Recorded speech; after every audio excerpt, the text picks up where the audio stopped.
2018년 우리에겐 여러 가지 일들이 있었습니다. 한반도에 이례적인 평화의 바람이 불어 전 세계의 주목을 받았으며 한국 대통령 최초로 평양 시민 앞에서 연설하는 모습을 우리는 직접 목격했습니다. 하지만 대한민국의 2018년은 평화롭지 못했는데요. 하루가 멀다 하고 일어나는 여러 가지 사건 사고로 인해 많은 사람들이 상처받고 충격에 빠졌으며 큰 분노를 느껴야만 했습니다. 오늘은 2018년 한 해 동안 대한민국을 뒤흔들었던 수많은 사건 사고들 중 많은 논란을 낳고 분노를 느끼게 했던 5가지의 사건들에 대해 알려드리겠습니다. 5위 떡볶이 배달 청년 살인사건. 2018년 2월 23일 서울 서초구에서 일어난 사건입니다. 당일 오후 8시 26분경 야간 주행 중이던 4.5톤 트럭이 불법 좌회전을 하면서 떡볶이 배달을 가던 22살 청년을 덮치게 됩니다. 여기까진 일반적인 교통사고였지만 이후 운전자 장 씨는 이해할 수 없는 행동을 하는데요. 장 씨는 창문 밖으로 몸을 내밀어 청년이 트럭으로부터 2m 뒤에 쓰러져 있는 것을 확인합니다. 그리곤 다시 트럭을 후진시켜 청년을 바퀴로 깔아뭉갠 뒤 태연하게 119에 교통사고가 났다고 신고를 하는데요. 하지만 첫 번째 사고 후에도 청년은 살아있었다는 사실이 부검을 통해 밝혀지고 CCTV 확인 결과 장 씨는 살인죄로 체포됩니다. 이 행동에 대해 장 씨는 쓰러진 청년을 구하기 위해 후진을 하려다 사고가 난 것이라는 말도 안 되는 변명을 하는데요. 일각에서는 장 씨의 행동이 트럭 운전사들끼리 통하는 괴담이 적용된 것이라고 말합니다. 그 괴담의 내용은 이렇습니다. 대형 트럭의 특성상 사람과 사고가 나면 대부분 중상을 입고 식물인간이나 평생 후유증이 남는데 이때 나가는 보상비보다 죽었을 때 물어주는 장례비와 보상비가 훨씬 싸다는 이야기인데요. 끔찍하게도 이 사건으로 인해 그 이야기는 괴담이 아니라 사실이란 것이 입증되었습니다. 재판부는 장 씨가 일면식도 없는 청년을 살해할 동기를 찾기 어렵다라고 판단하여 살인죄를 무죄로 그리고 상해치사 혐의만 적용하여 금고 1년형을 선고합니다. 이 말도 안 되는 판결에 많은 국민들은 붕괴하였지만 그대로 사건은 종결되었습니다. 4위 이수역 폭행 사건. 2018년 11월 13일 서울 동작구 이수역에서 일어난 사건입니다. 당일 새벽 4시 이수역 근처의 한 술집에서 여성 2명과 남성 3명 사이에 싸움이 일어나는데요. 늦은 시간 술을 먹고 크고 작은 소동이 일어나는 건 우리에게 익숙한 풍경이지만 피해자라고 주장하는 여성이 여성 혐오로 인한 폭력 사건으로 피해를 입었다고 주장하는 글을 인터넷에 쓰게 되면서 사건이 공론화되었고 국민들의 큰 관심을 받게 되었습니다. 또한 가해자를 처벌해달라는 청원이 하루 만에 20만 명을 돌파하면서 사회적인 이슈로도 떠오르게 되었는데요. 하지만 남성 측의 상반된 주장과 목격자의 증언 그리고 양측에서 공개하는 동영상이 하나둘씩 공개되면서 사건은 진실 공방으로 이어지고 있습니다. 이 사건은 단순한 쌍방 폭행을 넘어 남녀 간의 성대결로 번져버린 사건인데요. 중요한 건 어느 한쪽만의 잘못이 아니라는 겁니다. 우리는 언제부터 서로를 이렇게 미워하고 혐오하게 된 걸까요? 3위 PC방 살인사건. 2018년 10월 14일 서울 강서구에서 일어난 살인사건입니다. 가해자 29살 김성수는 자신의 친동생과 함께 PC방을 방문합니다. 김성수는 피해자 A씨에게 자신이 자주 앉던 자리가 더러우니 치워달라고 항의하는데요. A씨는 요구대로 자리를 치워줬지만 김성수는 A씨의 태도에 대해 기본이 안 되어 있다, 불친절하다며 시비를 걸고 1,000원을 환불해줄 것을 요구했습니다. 환불을 해주지 않으면 죽여버리겠다란 말까지 하면서 말이죠. 이 과정에서 김성수의 동생이 신고한 경찰이 1차 출동을 하는데 경찰은 단순한 영업방해로 인식하고 15분간 중재를 한 뒤 다시 돌아갑니다. 경찰이 돌아가는 것을 확인한 김성수는 300m 정도 떨어진 집으로 돌아가 등산용 칼을 챙긴 뒤 다시 PC방으로 돌아오는데요. 그리곤 대기하고 있던 동생과 만나 쓰레기를 버리고 내려오는 A씨에게 주먹질을 합니다.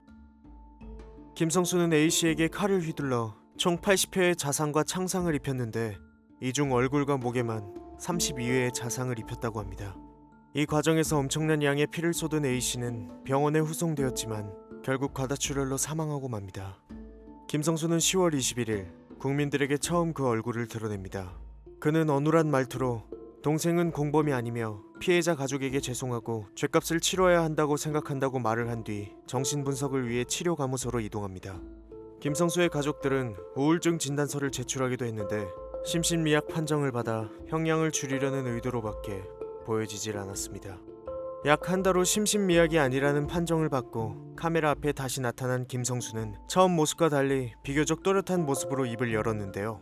그 내용은 충격적이게도 피해자와 피해자의 가족에 대한 사과와 반성보단 자신의 살인을 정당화하려는 듯 억울하고 화가 났다란 발언들을 쏟아내었습니다. 이후 김성수는 검찰로 송치되었고 김성수의 동생에겐 공동폭행 혐의가 적용되었습니다.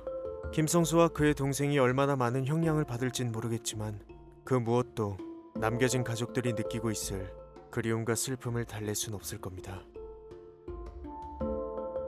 2위 거제 살인사건. 2018년 10월 4일 경남 거제시에서 벌어진 살인사건입니다. 당일 새벽 가해자 21세 박창용은 군입대를 앞두고 친구들과 술을 마신 뒤 집으로 돌아가던 도중 인적이 드문 선착장으로 향합니다. 그런데 갑자기 컨테이너 박스에서 폐지를 주우며 혼자 살고 있는 58세 여성의 머리채를 잡아 도로 한가운데로 끌고 나오는데요.